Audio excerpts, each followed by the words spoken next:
Welcome to the Marketing Spotlight, where we share the career journeys of Michigan State University marketing alumni. I'm your host, Katie Sadler, and today with us we have Stephanie Brieloff. Stephanie graduated in 2014 with a degree in marketing and completed her MBA in 2020 from the University of Illinois. Thank you for joining us and welcome to the Marketing Spotlight. Thanks for having me. Okay, Stephanie, we're going to start out today with some rapid fire questions. Are you ready? Let's do it. Okay, describe yourself in 3 words. Proactive, personable, and persistent. What was your first job after college? I was a sales development representative for Whirlpool Corporation. And what is your current job title? I'm a national account manager at Weber. What is your favorite book? My favorite book, Atomic Habits. Okay. And what MSU sports team do you most closely follow? Spartan basketball. Awesome. What dorm were you in as a freshman? I was in Acres. And were you involved in any clubs? Yeah, I was involved in a business fraternity called Phi Chi Theta, as well as the marketing mix. And what was one of the most formative experiences you had at MSU? So I was very involved in Phi Chi. I was on e-board for 3 of my 4 years. So definitely the biggest experience that I would look back on from undergrad. And what is your go-to restaurant when you're in East Lansing? Peanut Barrel. Great answer. Stephanie, thanks for doing our rapid fire questions. I think we have a lot of dots that we can connect from kind of what you just went through. So appreciate you taking the time to think through those answers. Yeah. Can you start us out by telling us why you decided to major in marketing? Yeah. So I knew I wanted to study business, but I kind of wanted like the creative side of it. And so marketing just seemed like a good fit for me. And I started as a marketing major right off the bat freshman year. Is there anything that influenced you to choose that major versus advertising or other majors that MSU has? I knew I wanted to be in the business school, and I'd looked at like some of the other business majors, but I kind of thought of marketing as like the fun side of business, just to kind of keep me within Broad, but also still explore more of my creative side. Awesome.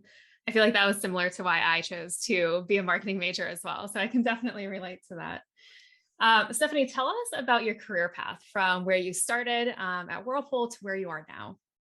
Yeah. So after graduation, I started in the sales program at Whirlpool. It was an immersive program and started with 7 other people, basically in the same boat as me. And then I went out into the field as a sales rep with Whirlpool. So I was in Pittsburgh and then in Chicago, in the field, calling on some of the national accounts that we worked with, and then also some of the regional accounts. And then I moved into a training role from there in Chicago in Whirlpool's showroom downtown. And there I was working with clients that would come in and kind of sell them in on the brand or sell in a specific program to them or get them excited about a new product that was launching. And then I ended up leaving Whirlpool, moving to Dyson. I was there for a couple of years as an account manager over DIY. So that's Home Depot and Lowe's, on a national basis, and working with the buyers at a corporate level to sell in whatever program we had decided on. So that was kind of my jump into account management. And then I have now been at Weber for about 2 years as a national account manager over mass, club, and new business. So kind of a big group of accounts, but that includes Walmart, Target, Costco, grocery accounts, and lots of other accounts that I'm sure you guys are familiar with, Meyer being one of them as well. So I've been in account management since then, and it's been a really great spot for me. Can you tell us a little bit more about like what a typical day looks like for an account manager? We haven't had a lot of account managers on the podcast, so I'd love to give students a little bit more of a frame of reference of what that looks like. Yeah, so it's a lot of meetings externally. So I'm working with, for example, Walmart. I'd be working with the buyers there, and they have buyers over each category. So grills is what I'm selling in. And I work with the buyers to determine the assortment. So I might have like For instance, coming up in a couple months, we have our line review season, and I'll come up with the assortment that I want to sell in for the 2022 or 2023 season, and where we think there's opportunities to grow. So by assortment, I just mean like different products that you're going to see within the Walmart stores that Weber has. So a lot of the conversations are with the buyers and talking through the prices or upcoming promotions, if that's something that the brand does. And then also some of the negotiations, as well as like marketing that goes along with it. So we might have print ads or be placed on their website or something like that, really just driving more awareness and conversion for the brand itself. So it really plays into sales and marketing in a lot of ways. Yeah, it definitely sounds like it. So how would you say your experiences up to this role in marketing have helped you do this role even better? Yeah. So my first role at Whirlpool, I was literally in Home Depot and Lowe's stores. So I got to see what the customer looks like what are they looking for, and just a better understanding of kind of that process, feet on the ground in the stores. And that's really just the base for everything, I would say. And then now what I'm doing is working more at a corporate level. So obviously there's thousands and thousands of stores.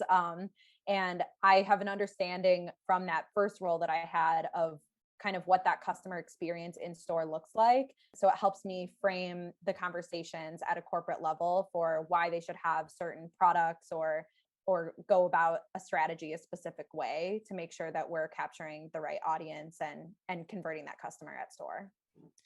Stephanie, I feel like we hear a lot that, business is all about relationships. And I feel like, especially in a role like what you're in as an account manager, the relationships that you're building with the external buyers is probably a huge part of your job. So how do you successfully build relationships with all the external partners you work with?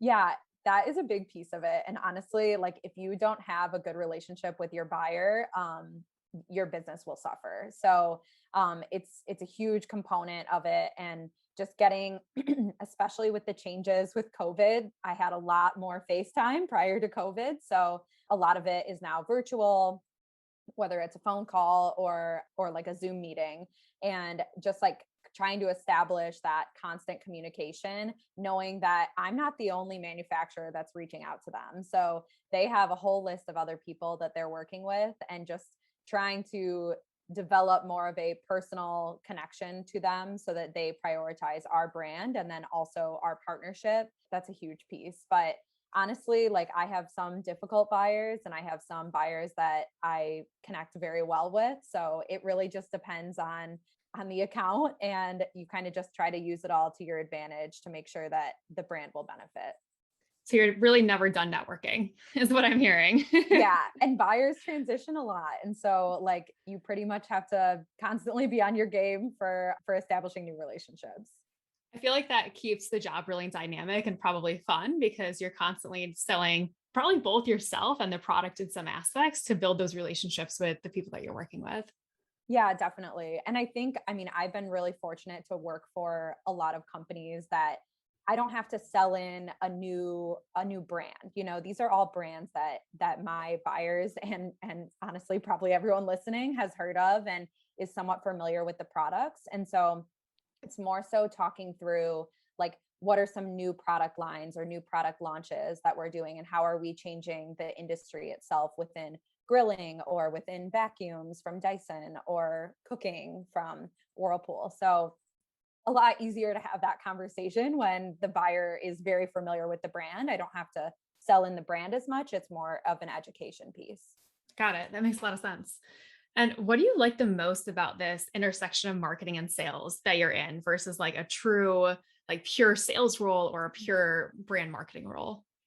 Yeah, I'm very numbers oriented. So I love seeing like the metrics behind it, and I can directly see the results of my hard work in the sales. So if I did a good job selling it in, we're going to sell a lot more. And so I definitely appreciate that, but I still have my hands in a lot of the marketing. And I get to work internally as well, with our marketing teams and our product teams, as well as finance and logistics, to actually come up with these strategies and then ultimately get the product out to the customers and to their stores. I like that I have my hands in a lot of aspects of it. I really get to manage like the basics of the 4 Ps and how that's going to align with my retailers and really come up with the strategy that makes sense for them, but also the P&L and making sure that we're profitable, and then the forecast and how many units they're going to take. So I kind of feel like I get to manage the entire process and business for that specific retailer. So, Stephanie, I feel like there's sometimes a negative connotation for sales for students who are in marketing to say, I want to be in pure marketing. Give us your take on sales as a marketing major. Yeah, when I was an undergrad, I did not want to be in sales. I definitely bought into that association, similar to like a car salesman or something like that. And I really just thought of it as like a very like basic sales job. I didn't understand like the scope that you could have within sales. So account management, I look at as it's definitely within sales, but it's also kind of a different area than I had an understanding for in undergrad. Like I was mentioning before, I don't have to sell in the brand. The brand is known. And so it's more strategic, I would say. And I get to kind of create what that brand is going to look like in stores. So I think sales, you kind of think of it as more of like the basic understanding of what you understand sales to be, like maybe what you watch on The Office, selling in paper or something like that. But there's so many different avenues that you can go into with sales, whether it's like sales strategy and a lot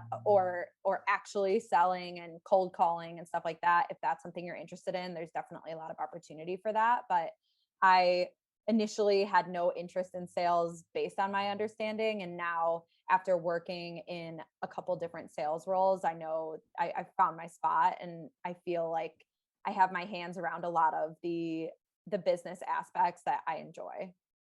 Yeah, that makes a lot of sense. And I think one of the things that we don't think a lot about when we're undergrads is that as marketing majors, like we're all in sales in some respect, because we're either building brands to drive impact, which often is represented in sales numbers. So I think that, to your point, there's more to sales than what we see on surface level for what we think sales is going to be as in a professional avenue. So And I really appreciate that perspective. I think a lot of people think that sales is solely commission based or something, but there's so many different ways that you can go into it. I have never been in a commission based sales role since graduating, and I've been in sales for my entire career so far. So I think there's a lot of avenues that people are less familiar with. So I wouldn't close the door on sales until you kind of get some exposure to it. How would you say being in a sales role has made you a better marketer? Understanding the way that the customers like actually interact with the product or interact with the brand, or what their perspective is, that is so valuable moving forward. And kind of going back to that first role I had out of college, it wasn't super glamorous, but it definitely gave me a lot of perspective on how the customer views the product in the store and why they're buying it, what they're coming in looking for. And if you have that base understanding, you are going to be successful within that area, because understanding how the customer is interacting with the brand is something that you can't learn that without actually experiencing it firsthand. Yeah, that makes a lot of sense. So, what are some of the tools that you use to keep your professional skill set fine-tuned? I think just like constantly networking and staying connected to people, I think that helps, just to hear perspective on people within marketing are working in all different types of fields. And so it's just good to remain open to learning about all of those areas. I also got my MBA almost 2 years ago now. So I think that helped to kind of bring back a lot of the concepts that I learned in undergrad and really just apply those to what I'm doing now and my work experience. Yeah, absolutely. And what's one of the most helpful skills you've learned in your career? It's definitely negotiation. I participated in a skilled negotiators training in my time at Dyson, and it was probably one of the most beneficial trainings, workshops that I've ever been a part of. And I think of it pretty much daily in professional negotiations, because really any conversation, specifically within my role, since I'm working a lot externally, can be thought of as a negotiation. Like I'm working on the terms and in the contracts with our retailers and understanding like how much money we're actually going to make from specific deals or programs. And so having an understanding for negotiation and being able to really own that process is huge, because I can ultimately save or lose the company millions of dollars. So it's just good to have the confidence within negotiation. Awesome. No pressure, right? Yeah. And then is there any advice that you wish you had when you were a student?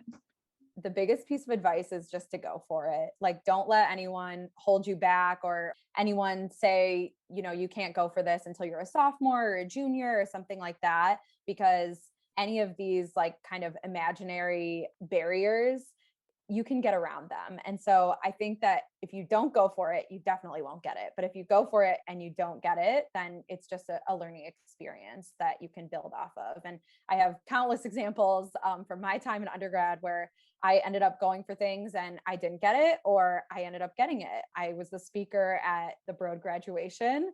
There was no way that I thought I was going to get that, but I went for it and I ended up getting it. And it was like one of the most exciting things for me during my undergrad experience. And same with post-grad. I have been in experiences where I thought that I deserved a promotion or a raise or something like that. And a lot of voices will say like, no, you're good. You shouldn't ask for it. But honestly, go for it every time, because you'll be surprised where you'll get if you actually ask for it and make a case for yourself. Yeah, that's awesome stuff. Thank you so much for joining us on the podcast. It's been awesome hearing about your experiences and your career path so far. Yeah, no problem. Thanks for having me. Absolutely. And for our listeners who are interested in connecting with Stephanie, you can find her on LinkedIn. Make sure you also check out our other episodes of the Marketing Spotlight. You can find us on Spotify, Apple Podcasts, Google Podcasts, YouTube, or almost anywhere else you listen to podcasts. We'll see you next time.